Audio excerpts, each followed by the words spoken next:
Ok, bonjour et bienvenue sur notre chaîne. Aujourd'hui, dans cette vidéo, nous continuons avec nos leçons sur la forme trigonométrique d'un nombre complexe. Donc, dans cette vidéo, tu vas apprendre à déterminer la forme trigonométrique d'un nombre complexe de la forme la plus simple possible. Ok, on commence donc directement avec l'exercice. Donnez la forme trigonométrique des nombres complexes suivants. Z1 est égal à 1 plus i, Z2 est égal à 1 plus racine de 3i, Z3 est égal à 5i et Z4 est égal à moins 1 plus racine de 3i. Dans cette vidéo, on va donner la forme trigonométrique du nombre complexe Z4 qui est égal à moins 1 plus racine de 3i. On rappelle que la forme trigonométrique d'un nombre complexe Z est donnée sous la forme R facteur de cosinus θ plus I sinus θ. Dans cette expression, R, c'est le module du nombre complexe et θ, c'est l'argument du nombre complexe. Donc, déterminer la forme trigonométrique d'un nombre complexe revient à trouver tout simplement le module de ce nombre complexe, puis l'argument de ce nombre complexe qui est donc θ. Or, lorsque nous regardons dans Z4 ici, c'est écrit sur la forme algébrique. Or, la forme algébrique d'un nombre complexe, Z est sous la forme A plus BI, où A, c'est la partie réelle du nombre complexe et B, c'est la partie imaginaire du nombre complexe. Si on veut donc trouver le module Z de ce nombre complexe, ça sera donc égal à R, qui sera donc égal à racine carrée de A au carré plus B au carré. Or, nous avons dit que la forme trigonométrique d'un nombre complexe, Z est égal à R facteur de cosinus θ plus I sinus θ.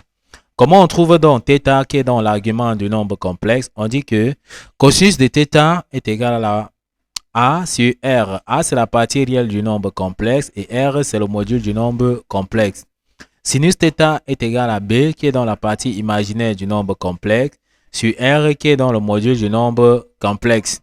On passe donc directement à la résolution. Donc, dans un premier temps, on va donc trouver R qui est le module du nombre complexe Z4. Or, la partie réelle de notre nombre complexe ici, c'est tout simplement donc moins 1. Donc, A est égal à moins 1. Donc, ici, A est égal à moins 1 et B, la partie imaginaire de notre nombre complexe, B est collé près de I. On voit ici que B, c'est racine carrée de 3. On a donc trouvé A, on a donc trouvé B, ce qui signifie qu'on peut calculer le module de notre nombre complexe en appliquant donc cette formule qui dit que module de Z4 qu'on a appelé R sera donc égal à racine carrée de moins 1 qui est donc A au carré plus B au carré. Donc B c'est racine carrée de 3, le tout au carré. Or, moins 1 au carré c'est 1.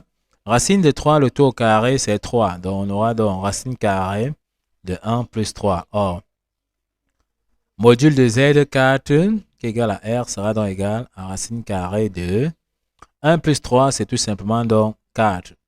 Racine carrée de 4, c'est 2. Ce qui signifie que nous avons déjà trouvé le module de notre nombre complexe R qui est donc égal à 2. Donc, il manque tout simplement d'en trouver θ qui est donc l'argument. On va donc appliquer notre formule qui dit tout simplement que cosinus de θ étant égal à A, c'est-à-dire la partie réelle du nombre complexe sur le module R. Or, on a vu que A, qui est dans la partie réelle de notre nombre complexe, c'est moins 1. Donc ici, c'est moins 1 sur le module de notre nombre complexe R.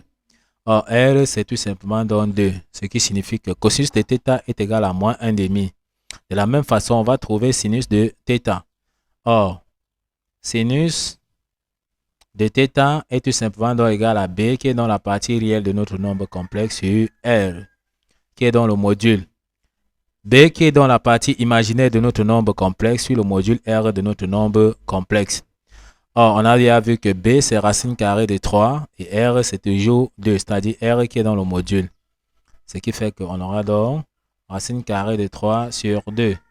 Nous avons déjà trouvé sinus de θ qui est dans racine carrée de 3 sur 2, cosinus de θ qui est égal à moins 1,5.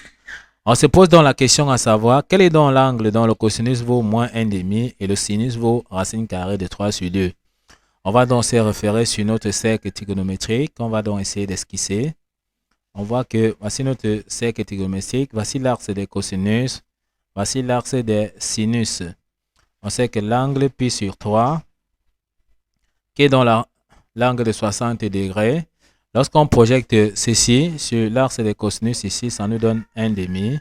Et lorsqu'on projette sur l'axe des sinus, ça nous donne racine carrée de 3 sur 2. On comprend que l'angle que nous cherchons ici, c'est un angle dont le cosinus va nous donner moins 1,5. D'accord? Par symétrie, tout ce qu'on a fait, c'est de projeter donc ici. Notre angle ici, ça nous donne tout simplement donc 2π sur 3. On projette donc tout simplement sur l'axe des cosinus ici, ça nous donne moins 1,5. Et lorsqu'on va projeter tout simplement 2π sur 3 sur l'axe des sinus ici, ça va nous donner racine carrée de 3 sur 2. Donc l'angle dont le cosinus vaut moins 1,5 et le sinus vaut racine carrée de 3 sur 2, c'est tout simplement donc l'angle 2π sur 3. Donc on a donc trouvé l'argument que nous on cherchait qui est donc θ est donc égal à 2π. Donc θ est égal à 2π sur 3.